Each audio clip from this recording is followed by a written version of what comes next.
मित्रों, हमारे लिए गर्व का विषय है, गौरव का विषय है।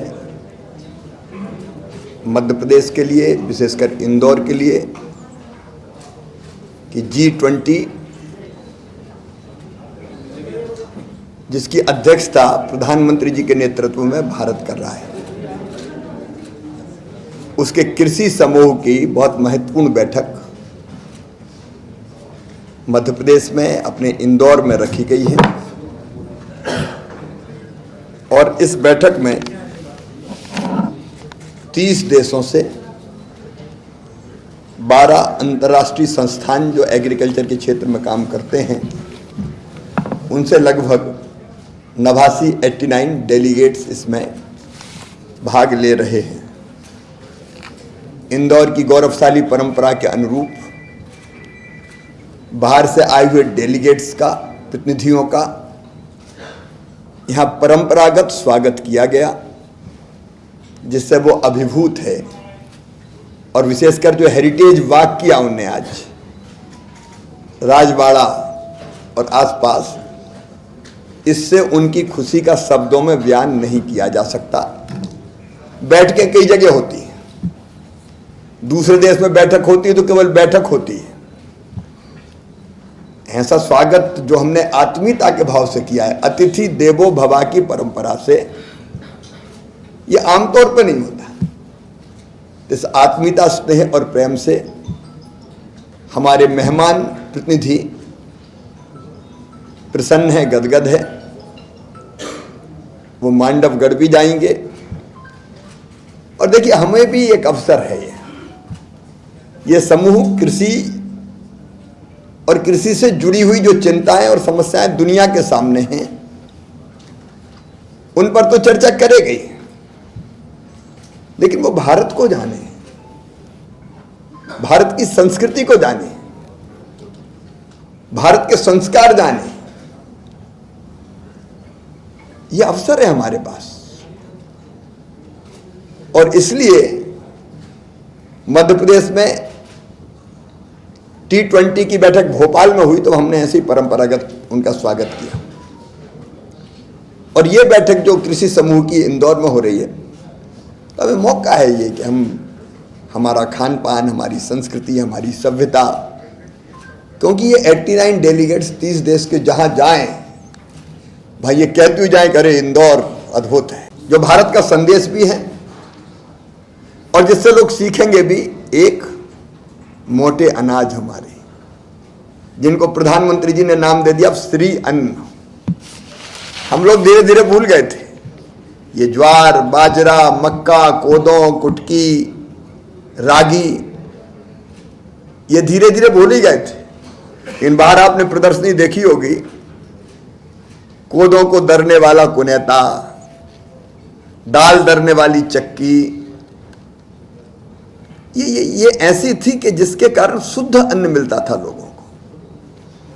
तो हम इस बार मिलेट ईयर है दुनिया का, तो दुनिया को मिलेट की विशेषताएं बता रहे हैं। पोषक तत्व कितने होते हैं रागी में, ज्वार में, बाजरा में, कोदों में, कुटकी में, उनकी कितनी उपयोगिता है, न्यूट्रिशन वैल्यू कितनी है उनकी, तो वो खत्म नहीं होना चाहिए। और लहरीबाई जैसे लोग आज मौजूद हैं। प्रधानमंत्री जी ने स्वयं जिनकी प्रशंसा की है कि जिनने बीज बैंक बना लिया कि ये बीज खत्म नहीं हो जाए, नहीं तो हम तो आधुनिक चकाचौंध में कहीं भूले गए थे उनको, तो वो बीज बचा के रखें। तो एक मिलेट्स की उपयोगिता पूरी दुनिया को आज भारत बता रहा है। हमारे कई कार्यक्रम में मिलेट्स से बने उत्पाद हम परोस रहे हैं, और उन्हीं से हमारे मध्य प्रदेश के मिलेट्स, उन्हीं को हम भेंट भी कर रहे हैं। और मुझे कहते हुए गर्व है कि जैविक खेती में मध्य प्रदेश हिंदुस्तान में नंबर 1 है। 17.5 लाख हेक्टेयर में हम जैविक खेती कर रहे हैं, ऑर्गेनिक फार्मिंग, जो लोगों के स्वास्थ्य के लिए जरूरी है। और नंबर 2, जैविक खेती के भी एक कदम और आगे बढ़ के प्राकृतिक खेती। प्रधानमंत्री जी का मंत्र देखो, इस धरती को, भारत का संदेश जो आज हमने कहा भी कि इस धरती को आने वाली पीढ़ियों के रहने के लायक भी बचने देना है। ये केमिकल, फर्टिलाइजर, कीटनाशक, इनका अधिक उपयोग केवल अन्न और सब्जियों को विषैला नहीं बना रहा, ये मानव स्वास्थ्य के लिए भी गंभीर खतरा है। कई रोग इनके कारण उत्पन्न हो रहे हैं और जीव जंतुओं की कई प्रजातियां खत्म हो गई। अब गिद्ध आपने देखे होंगे, पहले जमाने में मंडराते हुए आसमान में दिखते थे और कहीं ढोर मरा पाया गया तो वो साफ कर देते थे। एक सिस्टम था कि उसकी बदबू भी नहीं फैले, वो उनके लिए उपयोगी हो जाए। कीटनाशकों से वही खत्म हो गए बेचारे। बड़ी मुश्किल से भी गिद्ध बचा के रखे हमने कुछ जगह, और उनको बढ़ाने की कोशिश कर रहे हैं कि इनको भी तो जीने दो, इनको भी जीने का हक है। धरती केवल अपने लिए थोड़ी है, जीव जंतुओं के लिए भी है, पशु पक्षियों के लिए भी है। ये कीटनाशकों के कारण हुआ। तो अब प्राकृतिक खेती की तरफ दुनिया आए और इसलिए घनामृत, जीवामृत, गोबर, गोमूत्र, उनसे जो बनी हुई खाद है उसका हम उपयोग करें, उनसे बने हुए कीटनाशकों का उपयोग करें, तो मानव स्वास्थ्य के लिए और धरती को आने वाली पीढ़ियों के लिए बचा रखने के लिए भी प्राकृतिक खेती जरूरी है। बाकी सब विषयों पर तो विशेषज्ञ विचार करेंगे, क्योंकि खाद्य सुरक्षा दुनिया में सबसे ज्यादा महत्वपूर्ण है और आने वाले समय में दुनिया की खाद्य की आवश्यकताओं को पूरा कर सके, लेकिन वो भी ऐसा कि शरीर भी स्वस्थ रहे और वो भी ऐसा कि बाकी लोग, बाकी जीव जंतु भी बची रहे, नदियां भी बची रहे। ऐसे अनेकों विषयों पर खाद्य सुरक्षा और पोषण, sustainable agriculture, climate smart approach, inclusive agri value chains और फूड सिस्टम, एग्रीकल्चर के ट्रांसफॉर्मेशन के लिए डिजिटाइजेशन वगैरह सारे विषयों पर ये विद्वान चर्चा करेंगे और इस चर्चा से, इस मंथन से निश्चित तौर पर अच्छे निष्कर्ष निकलेंगे, वो देश और दुनिया के काम आएंगे। क्षेत्र में भी अगर कहें तो मित्रों, हमारे देश में जो मैंने आज कहा भी, कहावत कही गई है, घाघ और भंडरी की कहावतें अपने देश की बहुत प्रसिद्ध है। और पहले तो बाकी कुछ नहीं होता तो शुक्रवार की बादरी रहे शनिचर छाए, तो यो बोले भंडरी बिरबर से नहीं जाए, इसी से अनुमान लगाते थे। हमारे यहाँ एक कहावत और है, उत्तम खेती मध्यम बान, अधम चाकरी भीख निदान। तो मैंने कहा कि हमारे लिए तो उत्तम खेती है और देश की खेती उत्तम है।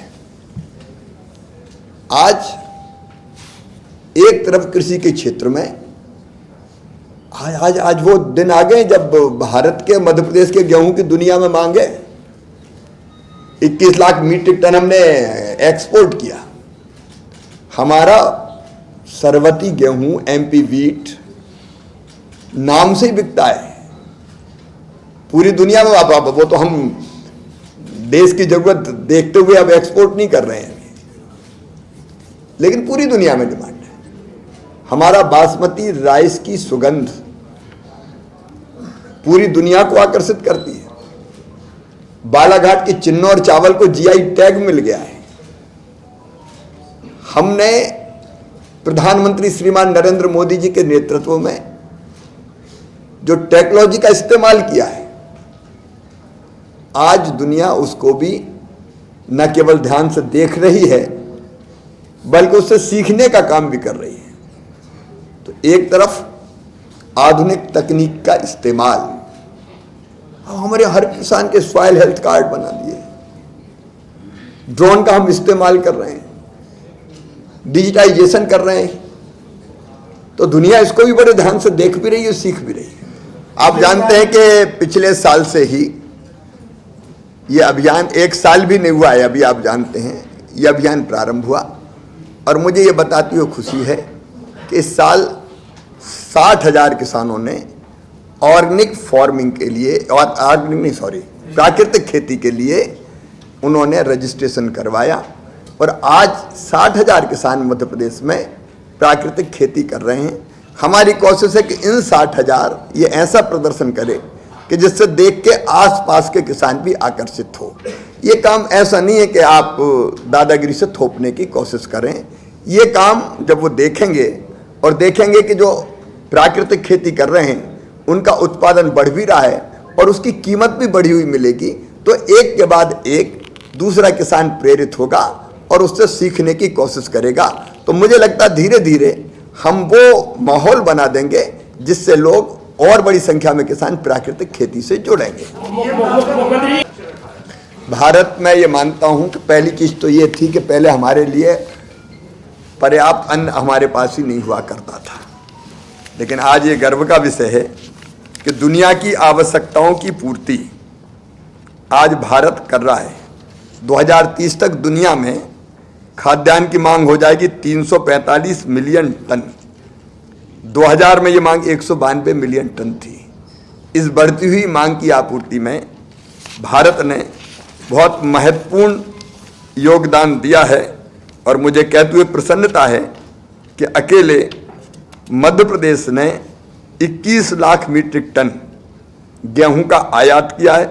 लेकिन अभी हमारे यहाँ बहुत संभावनाएं हैं, उन संभावनाओं का हम पूरी तरह से दोहन करेंगे और दुनिया की खाद्य आवश्यकताओं को भी पूरा करने का काम हम करेंगे। मुझे ये कहते हुए भी प्रसन्नता है कि अकेले मध्य प्रदेश का बता रहा हूँ, 18 साल में हमने जो बुआई का क्षेत्र है वो पहले 199 लाख हेक्टेयर हुआ करता था, इससे बढ़ा के कर दिया 299 लाख हेक्टेयर। और उत्पादन आप अकेला मध्य प्रदेश का देखिए, 18 साल पहले 159 लाख मीट्रिक टन था उत्पादन, अब बढ़ के हो गया 619 लाख मीट्रिक टन। 159 से 619 लाख मीट्रिक टन तक पहुंचे हम, और अब भी क्षमता है हम में कि इसको हम और बढ़ा पाएं। इसलिए निश्चित तौर पर दुनिया की खाद्य सुरक्षा में भारत का और भारत में मध्य प्रदेश का महत्वपूर्ण रोल रहेगा। हम आज भी मिलेट्स की राजधानी हैं, क्योंकि जो हम जैविक उत्पादन जो हमारा होता है उनमें आपके कोदों, कुटकी, ज्वार, रागी, यही फसलें आगे, गेहूं और बाकी चीज़ों में तो फिर खाद का इस्तेमाल होता है, लेकिन और प्रयास इसके करने चाहिए। और इसलिए हमने मिलेट मिशन बनाया है और उस दिशा में लगातार बीज में भी और उन्नत बीज कैसे हो सकते हैं वो, और एक पूरी की पूरी चेन मार्केटिंग की, ब्रांडिंग की, खरीदने की, वो भी करने की व्यवस्था की जा रही है। महुआ को लेकर के आपने इतना काफी है जी। मध्य प्रदेश का जो महुआ है उसको लेकर के अभी आपने वहां पर जो है देखा प्रदर्शनी में, जो कि आदिवासी है, तो उसको लेकर मुख्यमंत्री जी क्या कहेंगे? महुआ से कई उत्पाद बनते हैं, आप जानते हैं, और महुए से कई तरह के, महुए के बिस्किट भी बन रहे हैं, महुए की और भी चीजें बन रही है, वो लगातार उस पर काम हो रहा है, उसका लाभ भी हो रहा है। मुख्यमंत्री जी, मेरा एक ही प्रश्न है बस कि एग्रीकल्चर का कोई भी कार्यक्रम हो, एग्री मीडिया को पता नहीं क्यों बिल्कुल दूर रखा जाता है। मैं बिल्कुल आपको स्पष्ट बोल रहा हूं कि अगर मैं कृषि विभाग को अप्रोच करूं, मैं पूरे इंडिया का नेशनल मैगजीन हूं, आप भी जानते हैं, सोना उगले मिट्टी नाम से ही जानते हैं, लेकिन उसको मतलब वो बोलते हैं, प्यारो बोलते हैं कि हम तो पहली पंक्ति को अखबार गिनते हैं। चलिए आगे ऐसा नहीं होगा। बहुत बहुत धन्यवाद।